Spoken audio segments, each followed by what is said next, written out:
দিয়েছি, কাউকে জেলে নিয়েছি, কিন্তু আমরা যদি মামলা দিতাম প্রশাসন মাটির নিচ থেকে খুঁজে বের করে গ্রেফতার করত।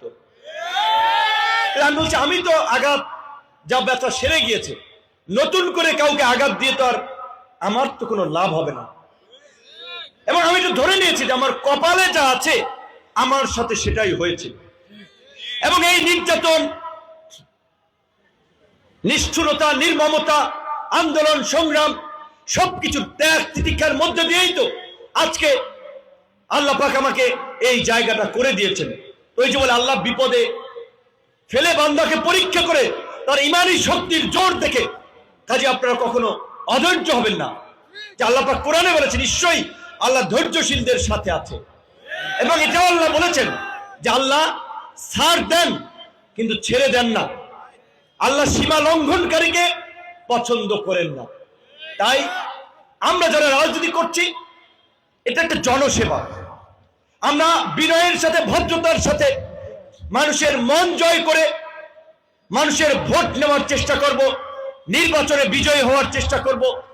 আমি আমার উপস্থিত বিএনপি, গণ অধিকার পরিষদ, যেহেতু দুটো দলের নেতৃবৃন্দ, তারা আমার নির্বাচনী ব্র্যান্ড অ্যাম্বাসেডর হিসেবে কাজ করবেন। আমি সকলকে অনুরোধ করব, আমি কাউকে আঘাত দিয়ে কথা বলি নাই, কাউকে আঘাত করি নাই। কাজে আপনারাও আমার পাশে যারা আছেন, আপনাদের দ্বারাও যদি কেউ আঘাতপ্রাপ্ত হয়ে থাকে আপনারা ক্ষমা চাইবেন, আপনারা দুঃখ প্রকাশ করবেন।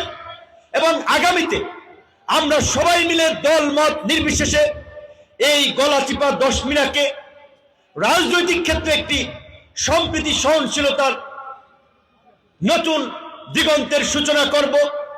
উন্নয়নের ক্ষেত্রে একটি রোল মডেল হিসেবে এই এলাকাকে গড়ে তুলব। এটা শুধুমাত্র বক্তৃতা কিংবা চাপাবাজি নয়, আমরা প্ল্যান করেছি আমাদের রোল মডেল হবে কোথায়। আমরা প্রত্যেকটি ইউনিয়নে, ওই ইউনিয়নের মধ্যে একজন সম্মানিত ইমাম, একজন শিক্ষক, একজন সুশীল সমাজ বা নাগরিক সমাজের প্রতিনিধি, দুইজন রাজনৈতিক বিশিষ্ট ব্যক্তিত্ব, এরকম 5 থেকে 7 জন ব্যক্তিদেরকে নিয়ে একটি সম্প্রীতি পরিষদ কিংবা সম্প্রীতির কমিটি, গ্রাম উন্নয়ন কমিটি, যাই বলেন, আলাপ আলোচনা করে আমরা সেই কমিটি করব, যেই কমিটির মধ্যে দিয়ে এই দেশের যে বিদ্যমান হানাহানি, মারামারি, সংঘাত, সহিংসতা রাজনীতি, ওই রাজনীতিকে আমরা কবর দেব। আমাদের রাজনীতি হবে সম্প্রীতির, সহনশীলতা, ঐক্যের, ভ্রাতৃত্বের মধ্যে দিয়ে আমরা নিশ্চিত করব ওই এলাকার কোন ছেলে মেয়ে অর্থ অভাবে পড়াশোনা বন্ধ হচ্ছে কিনা, কোন প্রতিভাবান ছেলের তার প্রতিভা নষ্ট হচ্ছে কিনা, ভালো গান পারে, ভালো তেলাওয়াত করে, ভালো ফুটবল খেলে, ক্রিকেট খেলে, তাকে কিভাবে মেইন স্ট্রিমে নিয়ে যাওয়া যায় সেই চেষ্টাটি আমরা করব। আল্লাহর দুনিয়াতে আমেরিকার সবচেয়ে বেইনসাফি, সবচেয়ে অন্যায় অবিচার হচ্ছে মানুষ বিনা চিকিৎসায় ধুকে ধুকে মরে, না খেয়ে মরে। আল্লাহ সৃষ্টি যেহেতু করেছেন, তার রিজিকের ব্যবস্থা দুনিয়াতে করেই তাকে পাঠিয়েছেন।